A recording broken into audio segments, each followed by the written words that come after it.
के इस वीडियो में हम लोग जानेंगे कि ये पांचों जो हुक्स आपको रिएक्ट के दिख रहे हैं, उनका यूज़ पर्पस, उनका इम्प्लीमेंटेशन और क्या एक्चुअली है ये और ये कैसे अपने आप को यूज़ कर रहे हैं रिएक्ट के कोड में, ठीक है? तो सबसे पहले हम लोग यूज़ इफ़ेक्ट हुक का इम्प्लीमेंटेशन और यूज़ केस देखेंगे और मैं पांचों हुक्स का जो इम्प्लीमेंटेशन है प्योर जावा स्क्रिप्ट का कोड का यूज़ करके ही आपको बताऊँगा, कुछ भी इश्यू नहीं आएगा। Let's see.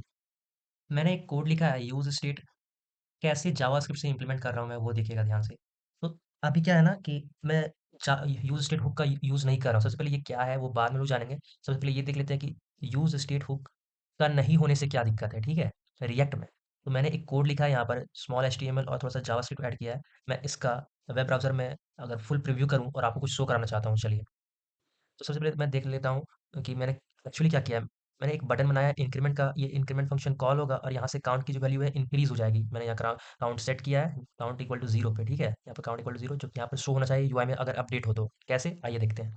तो ये ब्राउज़र में मैं कंसोल पे जाऊँगा, अगर मैं इंक्रीमेंट बटन पे क्लिक करूँ, तो यहाँ पे यूआई में अपडेट आना चाहिए, ठीक है?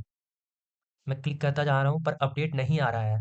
बट कोड के मुताबिक तो अपडेट आना चाहिए था ना, इंक्रीमेंट होना चाहिए था, क्यों नहीं हो रहा है? Let's see. अगर मैं यहाँ पे कंसोल ओपन करके आपको बताऊँ, यहाँ देखूँ कंसोल में तो इंक्रीमेंट हो रहा है, मैं एक बार और आपको दिखा रहा हूँ।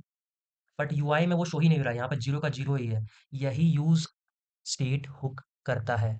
आप मैनुअली वहाँ पे इंक्रीज़ करो तो वो अपने आप उस फंक्शन को कॉल करेगा और यूआई में अपडेट करेगा। कैसे? आइए देखते हैं।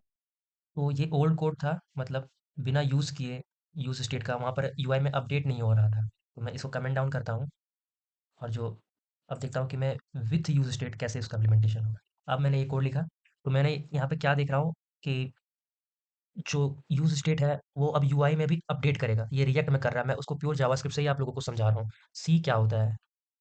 अब मैं बटन क्लिक करता हूँ, तो यहाँ पे भी अपडेट हो रहा है।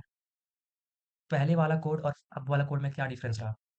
तो पहले वाला जो कोड था, मैंने वहाँ पर यूआई में अपडेट किया ही नहीं था। वो बस इंटरनली कंसोल में ही अपडेट होता जा रहा था। यूआई में शो करवाने के लिए मुझे फिर से फंक्शन कॉल करना पड़ता और यूआई में खुद से वो एम्बेड करना पड़ता।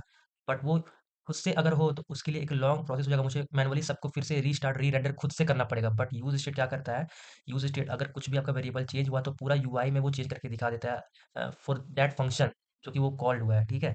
वही यूज़ स्टेट हुक करता है। मतलब मैं यहाँ पे इसको इंक्रीज़ करूँ, तो यूआई में भी शो होगा। ये यूज़ स्टेट कर दे रहा है और मैं अगर इसको कमेंट डाउन कर देता हूँ और इसको फिर से स्टार्ट करता हूँ, अब ये चलेगा।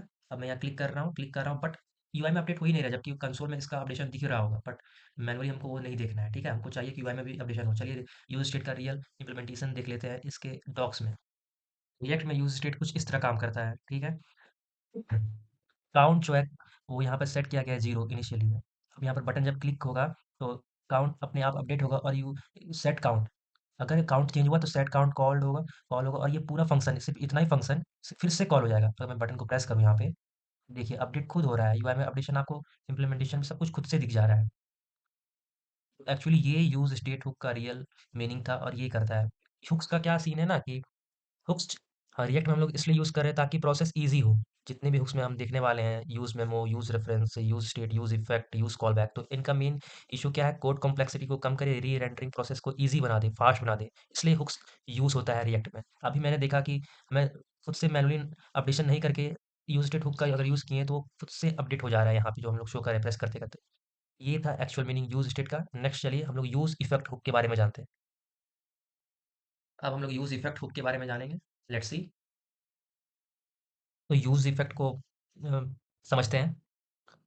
यूज़ इफ़ेक्ट क्या किया ना कि जैसे हम लोग मैंने ये कोड लिखा है, ठीक है?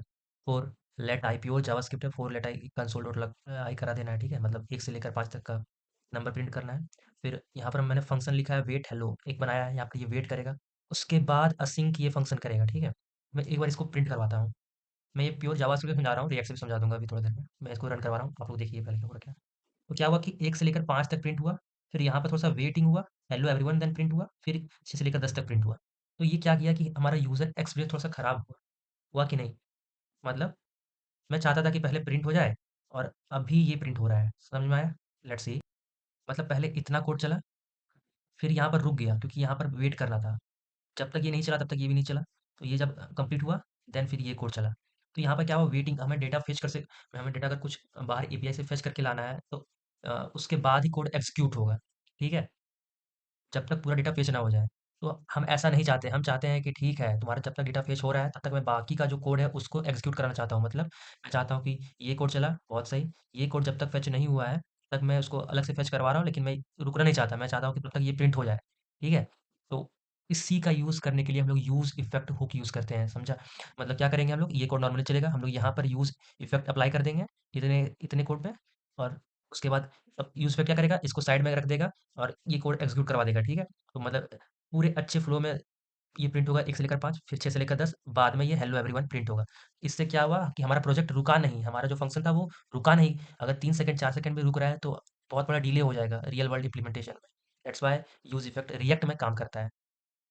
तो मैंने क्या किया है, मैंने प्रॉपर कोड लिखा है पहले ये प्रिंट, सपोज़ कर लीजिए कि अब यूज़ इफेक्ट जो है वो अप्लाइड है, ठीक है? तो क्या होगा, पहले 1 से लेकर 5 तक प्रिंट होगा, फिर 6 से लेकर 10 तक प्रिंट हो जाएगा, फिर सेट टाइम आउट वाला जो एवरीवन है वो प्रिंट हो जाएगा। अगर मैं यहाँ पर इसको प्रिंट कराऊँ, तो यूज़ इफेक्ट कुछ इस तरह काम करता है। तो मैं अगर इसको प्रिंट करा के देखूँ, तो 1 से लेकर 10 तक पहले प्रिंट हुआ, फिर हेलो एवरीवन। अगर तो यूज़ इफेक्ट इस तरह से काम करता है। एक बार इसका रिएक्ट यूज़ पर्पज़ कैसे होता है वो भी देख लेते हैं। तो यहाँ देखें तो यहाँ पे क्या हो रहा है, यूज़ इफेक्ट यूज़ हो रहा है, फेचिंग कुछ कहीं बाहर से कनेक्शन रिक्वेस्ट बनाया जाता है। अगर उसमें टाइम लग रहा है तो मैं उसको यूज़ इफेक्ट में डाल देता हूँ। पहले पूरा कोड चलेगा, रन कर जाएगा, लास्ट में यूज़ इफेक्ट चलेगा जब तक कि पूरा डेटा अच्छे से फेच ना हो जाए। तो ये था real use case of use effect. Hope so कि आपको समझ में आ गया होगा। नाउ हम लोग यूज़ मेमो का यूज़ देखेंगे कैसे हो रहा है। मेन जो था यूज़ स्टेट और यूज़ इफेक्ट, अगर वो आपको समझ में आ गया है तो ये सब भी तीनों हुक्स लगभग सेम ही काम कर रहे हैं। सेम काम इन द सेंस कि जो ये तीनों रेस्ट हुक्स हैं वो भी कोड को, फंक्शंस को, रेंडरिंग को ईज़ी बना रहे हैं, easy flow. Let's see how. Uh, अब समझते हैं यूज़ मेमो एग्ज़ैक्टली क्या करता है। सपोज़ मेरे कंपोनेंट के अंदर हैवी कैलकुलेशन है, जैसे लार्ज एरे का सम या कोई कॉम्प्लेक्स लॉजिक।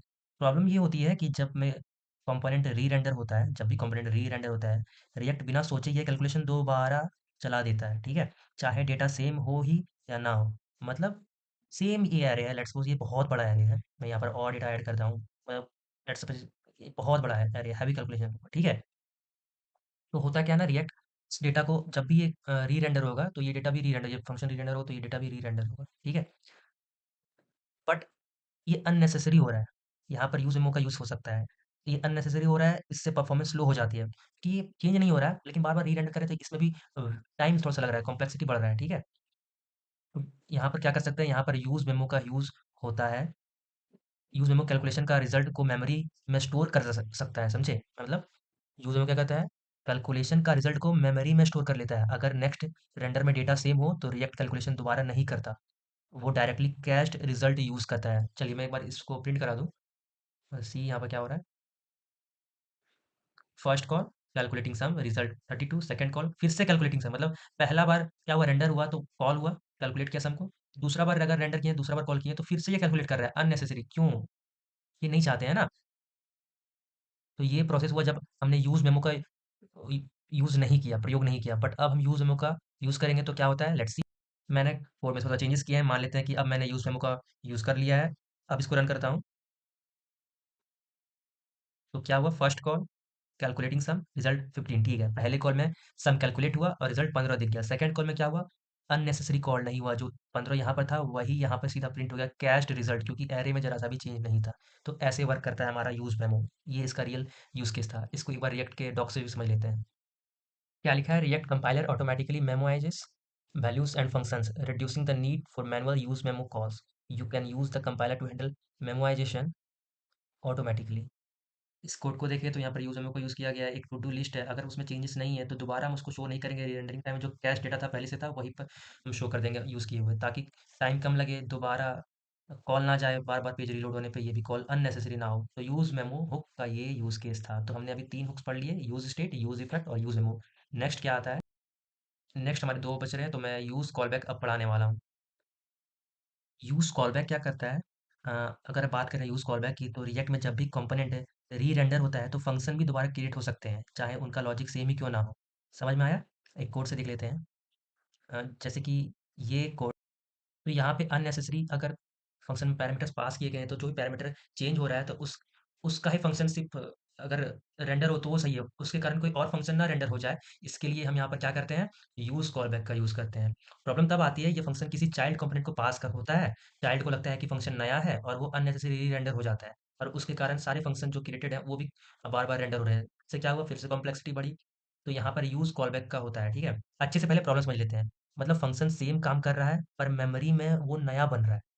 समझ में आया? और परफॉर्मेंस वेस्ट हो रही है। ठीक है? तो यूज़ कॉल बैक क्या करता है, ये फ़ंक्शन को मेमोरी में स्टोर कर लेता है। जब तक डिपेंडेंसी चेंज नहीं होती, रिएक्ट वही सेम फ़ंक्शन रीयूज़ करता रहता है, नया फ़ंक्शन क्रिएट नहीं करता।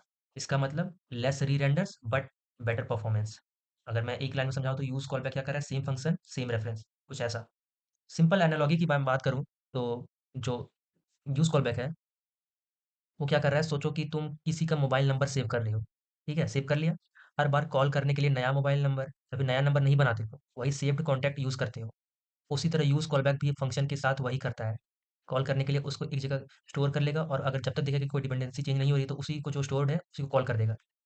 कुछ ऐसा ताकि बार-बार री-रेंडर में वेस्ट ना हो जाए अननेसेसरी, ऐसा। अगर डिफरेंस की बात करूँ यूज़ मेमो और यूज़ कॉलबैक में, तो यूज़ मेमो वैल्यू को कैच करता है, यूज़ कॉलबैक फ़ंक्शन को कैच करता है। मतलब फिर से समझाता हूँ, यूज़ मेमो वैल्यू को कैच करता है और यूज़ कॉलबैक फ़ंक्शन को कैच करता है, ऐसा। सो यूज़ कॉलबैक का काम यूआई चेंज करना नहीं है, बल्कि अननेसेसरी फ़ंक्शन रिक्रिएशन और री-रेंडर को रोकना है, ऐसा। नेक्स्ट लास्ट हुक बचा हुआ है हमारा यूज़ रेफरेंस। इसका यूज़ केस देख लेते हैं। तो यूज़ रेफरेंस की ओर चलते हैं। तो यूज़ रेफरेंस को ना मैं इस कोड से समझाऊँगा। सबसे पहले मैं कुछ बोल रहा हूँ, उसको ध्यान से सुनिएगा। रिएक्ट में जब भी स्टेट चेंज होता है, तो कंपोनेंट री-रेंडर होते हैं, ठीक है? लेकिन कभी-कभी हमें किसी वैल्यू को स्टोर करना होता है बिना री-रेंडर के। थोड़ा रुक कर सुनिए फिर से। नॉर्मल वेरिएबल को नॉर्मल वेरिएबल का प्रॉब्लम ये है कि री-रेंडर पे वो रीसेट हो जाता है, ठीक है? और यूज़ स्टेट का प्रॉब्लम ये है कि वो यूआई को री-रेंडर कर देता है, कुछ ऐसा। बट अगर मैं प्रॉब्लम बताऊँ विदाउट यूज़ रेफरेंस का, सो हमें चाहिए कि एक ऐसी जगह जहाँ वैल्यू सेफ रहे, रेंडर के बाद भी और यूआई दोबारा रेंडर भी ना हो। रेंडर के बाद भी पर यूआई दोबारा रेंडर ना हो, थोड़ा-सा कॉम्प्लेक्स लगा होगा, इस कोड से हम लोग समझ जाएँगे। कैसे? यूज़ रेफरेंस एग्ज़ैक्टली वही करता है। ये एक बॉक्स जैसा है, जिसमें वैल्यू स्टोर होती है रेफरेंस की, समझते हैं? जैसे ये कोड है, मैंने इसको रन किया, तो वैल्यू क्या आई? वैल्यू यहाँ पर 1 दिख रही है। अगर मैं रेंडर को फिर से एक बार कॉल करूँ, तो आपको क्या लगता है क्या दिखना चाहिए? 2 दिखना चाहिए? लेट्स सी क्या दिखता है। फिर से 1 दिखा। मैं फिर से यहाँ पर अगर इसको रन करूँ, जितना बार भी करूँगा रन, मतलब एक बार रेंडर कॉल हुआ, तो वैल्यू उस टाइम 1 हो गई, फिर दोबारा कॉल हुआ, लेकिन सब में वैल्यू 1 ही दिख रही है, ठीक है? ये प्रॉब्लम क्या हुआ? मैंने यूआई अपडेट कर दिया, पर यहाँ पर री-रेंडरिंग प्रोसेस शो हो रहा है, पर वैल्यू चेंज ही नहीं हो रहा है और ये अननेसेसरी बार-बार कॉल कर रहा है। अभी तक हमने यहाँ पर यूज़ रेफरेंस नहीं यूज़ किया है, ठीक है? अब अगर हम यहाँ पर यूज़ रेफरेंस अगर यूज़ करें, तो क्या होगा? Let's see. अब हमने यूज़ रेफरेंस को यहाँ पर यूज़ कर लिया है, ठीक है? तो रेफरेंस मतलब समझ में आ रहा है कि वो करंट वैल्यू को एज़ अ रेफरेंस स्टोर कर लिया है, करंट में, ठीक है? अब यहाँ पर reference dot current plus plus कर रहा हूँ, तो ये फिर से अपडेट होगा। हम पहले क्या कर रहे थे इनिशियल में? अगर मैं इसको रन करके दिखाऊँ तो क्या प्रॉब्लम है? हाँ, इसको अगर रन करूँ तो आफ्टर यूज़ रेफरेंस का यूज़ किया तो वैल्यू 1 आई। मैं अगर अब रेंडर को दोबारा कॉल करूँ, इतने बार तो क्या होता है? बिल्कुल, अब हमने रेफ़रेंस उसका स्टोर कर लिया है। अगर यूआई अपडेट होगा, तो ये वैल्यू खुद अपडेट होगी और ऐसे अगर यूआई अपडेट नहीं हुआ, तो भी वैल्यू अपडेट होगी। रेफ़रेंस स्टोर्ड है। तो यूज़ रेफ़रेंस का कुछ ऐसा यूज़ था। सोचो तुम डायरी में कुछ नोट कर रहे हो, तो पेज बदलने से डायरी रीसेट नहीं हो जाती। यूज़ रेफ़रेंस भी वही डायरी है, डेटा सेफ, रेंडर से इंडिपेंडेंट। बहुत लोगों को यूज़ रेफ़रेंस और यूज़ स्टेट में थोड़ा-सा कन्फ्यूज़न रहता है, तो यूज़ स्टेट यूआई के लिए होता है, but use reference logic reference के लिए होता है। समझ में आया? मतलब सो जब भी हमें वैल्यू चाहिए जो चेंज हो पर यूआई को डिस्टर्ब ना करे, वो यूज़ रेफ़रेंस का हम लोग उस टाइम यूज़ करेंगे। यहाँ पर वैल्यू चेंज हो रहा है पर यूआई को बिना डिस्टर्ब किए। Thank you.